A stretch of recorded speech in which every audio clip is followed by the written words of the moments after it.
This video is sponsored by UGREEN. This is something that for some reason I haven't gotten around to purchasing, but I've intended on adding something like this to my workflow for a really long time. You see, a NAS is helpful for a number of reasons. NAS stands for Network Attached Storage, which basically means that you get a wireless connection to a massive storage system from literally anywhere. I spent the entire majority of my video making career using SSDs and hard drives. Basically, any projects that I am currently working on or in the process of working on live on a 1 or 2 terabyte SSD. And then once I'm done with those projects, they go on to an external hard drive that's anywhere from like 5 terabytes to 10 terabytes. And I call that cold storage.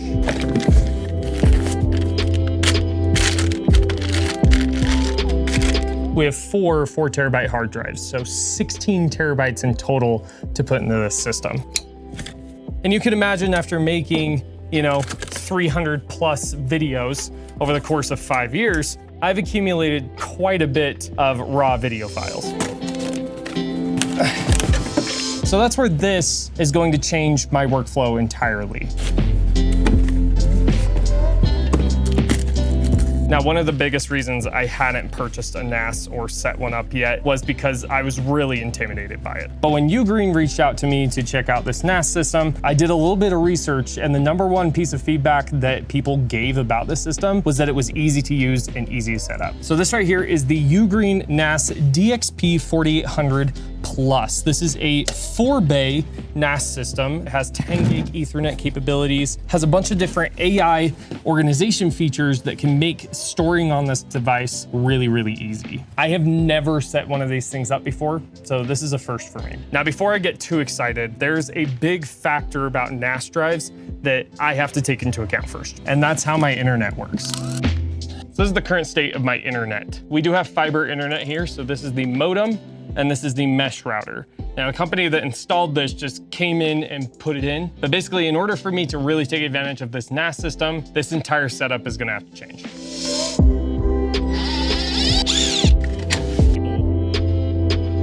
3 hours later, and this is what my network looks like now. I still have a couple more things that are coming in the mail in a couple of days to attach to this, like a switch. But after that gets here, I should be ready to put the NAS right on this rack here. While we're waiting for that to come in the mail, I thought this would be a good time to add in our hard drives. Now, on the front of the NAS, you have 4 hard drive slots, as well as an SD card slot, USB-C, and a USB 3.2, and a power button. On the back of the NAS, you also have HDMI, USB 3.2, 2 USB 2.0s, a 2.5, and a 10 gig Ethernet slot, which we're gonna try and take advantage of. On the bottom of the NAS, you also have accessibility to the RAM and 2 NVMe SSD slots. It does come with a stick of RAM, and I do plan to add NVMe drives eventually, but for now, this is what we're gonna work with. This system can support up to 112 terabytes of storage. That means that you're able to store up to 24 terabytes into each hard drive slot, as well as up to 8 terabytes in each NVMe slot, totaling 112 terabytes. I know for a fact that I'm going to max out 16 terabytes pretty quick. So my plan is to purchase anywhere from 40 terabytes to 80 terabytes of hard drives. Installing the drives is pretty self-explanatory. You just push on the bottom here and pull out the hard drive slot. Then on the bottom of the hard drive slot, you just press this down and extend and install your hard drive. Then when you're ready, you just slot it in.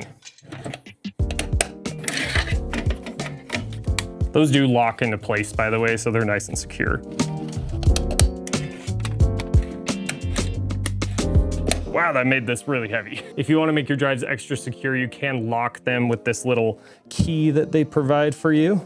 That way, they're not gonna pop out accidentally just by touching them. Just keep them nice and locked.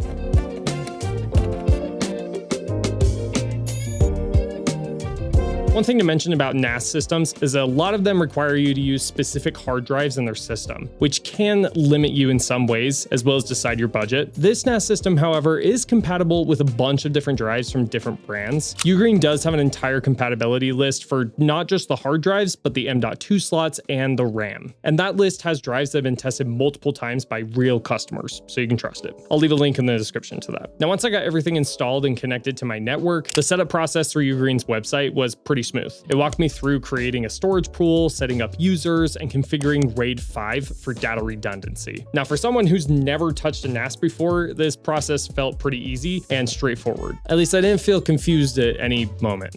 One of the first things I wanted to test was file transfer speed. As a filmmaker, I regularly deal with multi-gigabit 4K and 6K files, and that can really slow down my workflow. Okay, I know my lighting looks terrible. I'm just filming this on my Osmo Pocket 3, but I just upgraded the RAM on my NAS to 32 gigabytes. I didn't think that was going to make a huge difference, but it made a big difference in the transfer speeds. So at first I was getting like close to 300 megabits per second in a file transfer speed.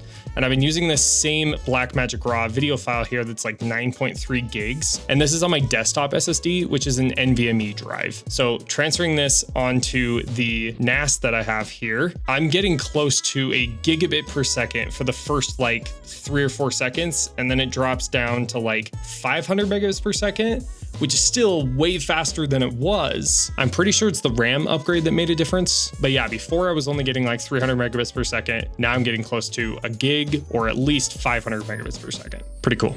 I also transferred the same 10 gigabit file to my Google Drive, and that took over 3 minutes to upload. Now the system can reach file transfer speeds of up to 1250 megabits per second, which is really dang fast compared to some other systems out there. To put it in perspective, that means you could transfer a terabyte of files in close to 20 minutes. But keep in mind though, those speeds are considering that you have 10 gigabit Ethernet and fast hard drives. I do have a lot of photos and videos on the photo app on my phone, and it's filled with tons of different files, and it's just a really big pain to go through anytime I want to pick one for reference in a YouTube video, which I do pretty often. The system does have an AI album assistant. Once you have this synced up with something like iCloud, which is what I use, it will search and organize your files based on certain keywords like people's faces or text in the image. So if I wanted to pull up a video or photo of my wife, for example, I could just search that and have all those photos and videos located in one spot, accessible from my computer. It also supports raw photo files from a bunch of different camera brands, including Sony, Canon,